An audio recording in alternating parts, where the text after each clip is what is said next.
Hello, Antique and Garden Showcase friends, and welcome back. Today I'm going to take you down. We're going to look at one of the areas that I call the hillside garden, and I'm thinking about doing something new there this year. I've had usually like a centerpiece pot and some caladiums and things planted around that, and I'm going to change that to something completely different this year. I'm thinking more of a sunflower garden, and I've not done that here on our old farm property. I did that one year, and it was really a neat thing. So I'm thinking about trying that out here. I'm going to take you down here. We're going to take a look at the area now. This is one of the last areas I have to plant up, and right now it's kind of a weedy patch with, there's a daylily in the corner back there. There's another one over here that's got to come out. It's kind of getting smothered by the hedge there. I've got some bags of dirt in there that I'm using for another project. I'm going to get that cleared out. This is covered with landscape paper and mulch, and I'm thinking about taking at least the landscape paper back to the edge of the fence, leaving it under the fence all the way around just for maybe a little added protection there. I still have to get in there and weed, seems like, anyway. But anyway, I'm thinking about taking all that up, kind of redoing this, maybe taking that stone out where I put the centerpiece urn in there before, and making a sunflower garden where I'll have tall, maybe like mammoth sunflowers dotted around the back, then another layer of, mid-size, and then down to smaller, and work all the way up towards the front with the smaller. So I'll show you some of the varieties I'm thinking about putting in here. I did this once before, and I really liked the way that it looked when I had a farm garden before, and it attracted lots of butterflies and was just a really neat place for birds to get some seeds and things. So I think this area might be good for that this year.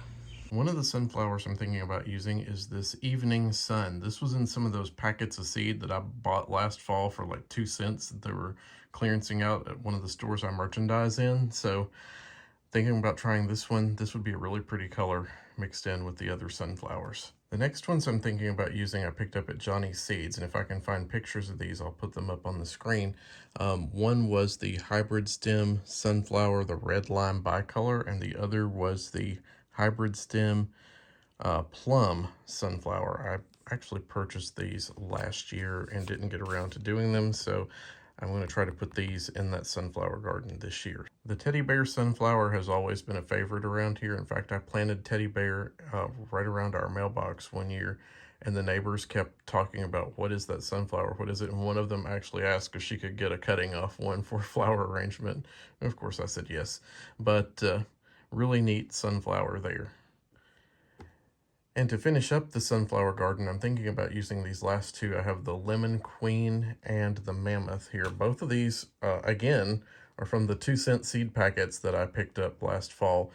You've seen me use some of those in tomatoes. I've used them in some of the plantings. All the marigolds I put out in the driveway island were all part of that.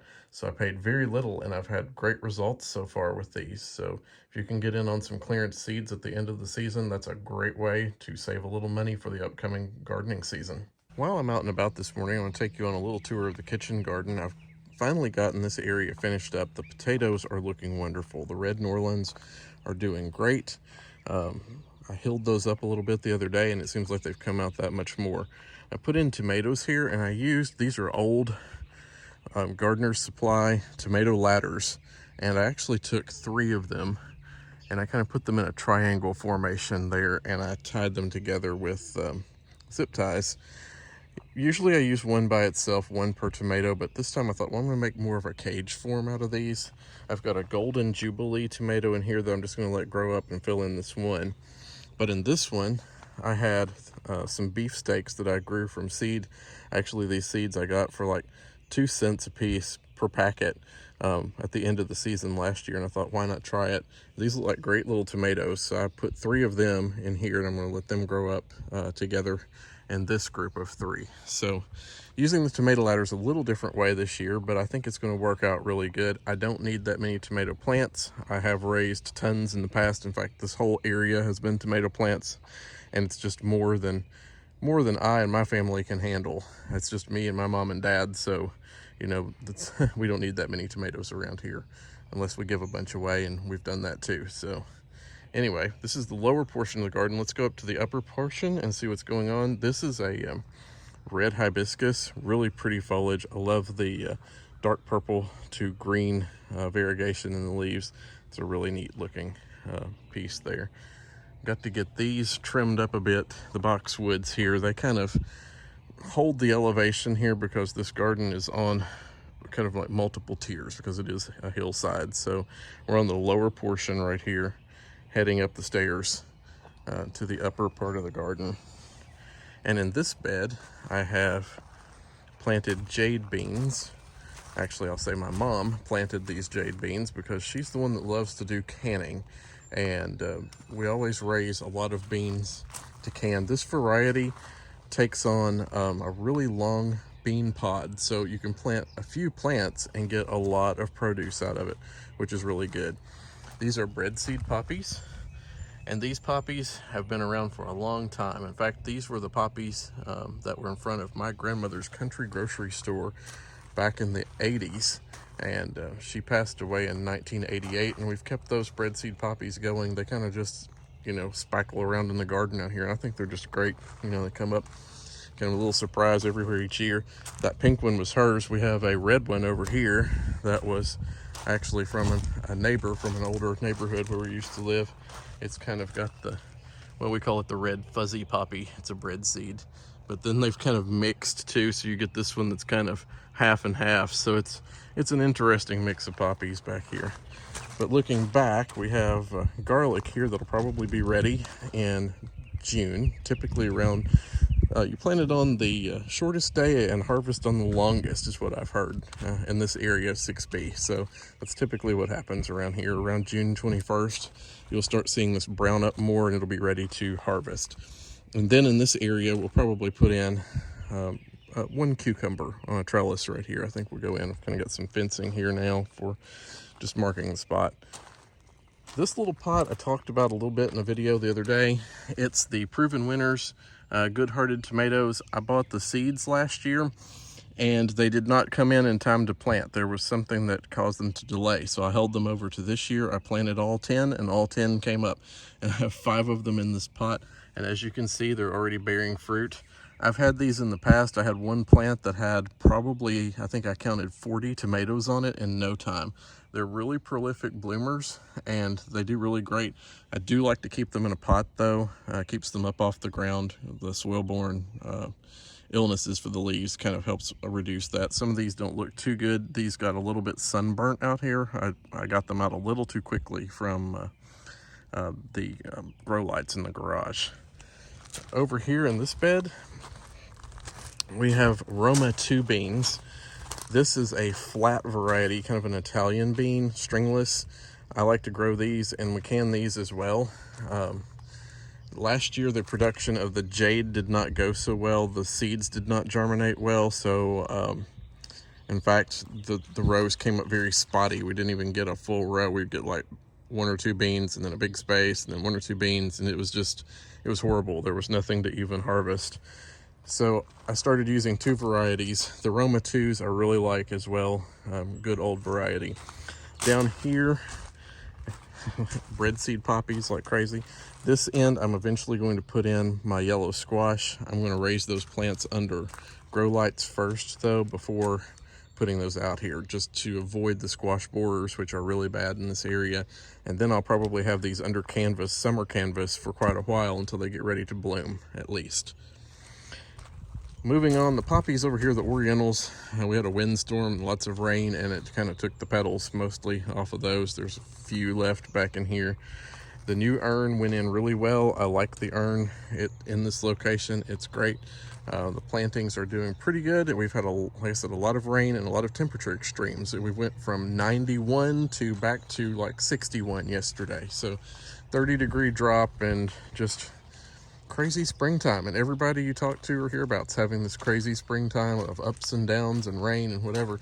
I think we're scheduled to have rain on the forecast every day this week, so I don't know when the yard's going to get mowed again or anything else like that. So here's a little bit of tour from the kitchen garden today. While I'm in the kitchen garden, I failed to mention these. I did put the pots on these stepping stones back here around the garden room.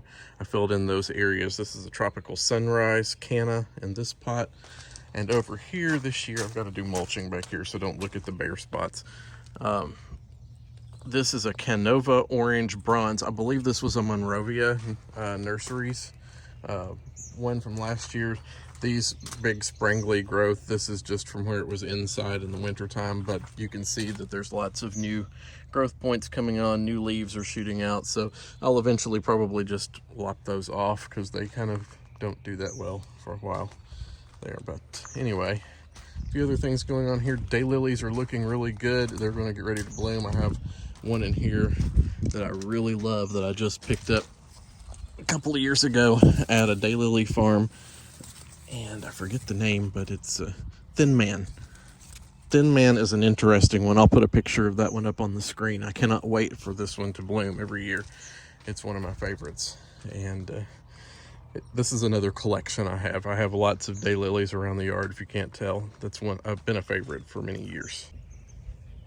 So I did get the formal garden all fixed up the other day. It's been remulched. The boxwoods have been trimmed. The new petunias are looking great. They're starting to come out here. These are the Mini Vista Star Pink. And you can, let me see if I can zoom in there a little bit. You can kind of get the gist of that color. There you go. Yeah, those are really neat. I can't wait for them to come out and bloom more. I'm going to give them a little boost to fertilize. And then I've got the different caladiums in there. I've got radiance around the flower pot in the middle, and then I've got the burning heart in the middle, which is the big old favorite. So that bed's looking a whole lot better with a little bit of work and care. If any of you are on Facebook, you saw my post about this rose the other day. This was the rose from our old farm. We call it the Farmhouse Rose. We don't know the variety of this rose at all. All I know is that about 50 or 60 years ago, my grandmother dug this up from a construction site. They were getting ready to literally wreck a place over in Lexington, Kentucky. And she saw it there and she's like, I'm gonna, she asked them if she could take it, and they said yes. So she dug it up, planted it at her house, which we called the farmhouse, and it had been down there for probably 50 or 60 years. It's a rootstock rose of some kind.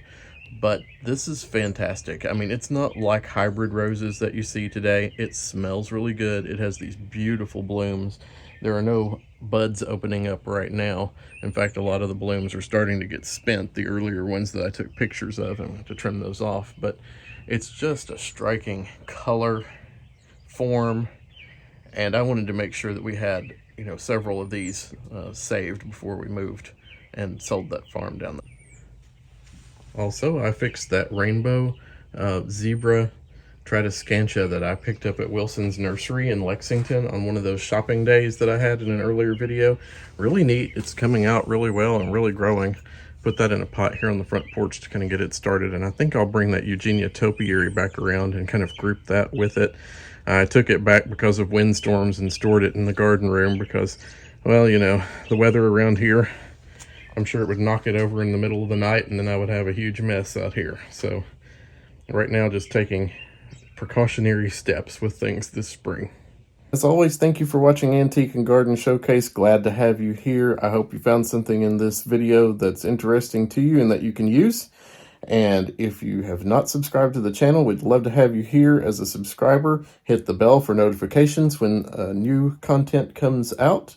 Give us a like and leave a comment. Let me know how things are going with you and what you like, what you've seen in the garden. Love to share similarities and things that we're doing. So wishing you the best for the rest of this week. Have a good one. I'll see you in the next video. Bye.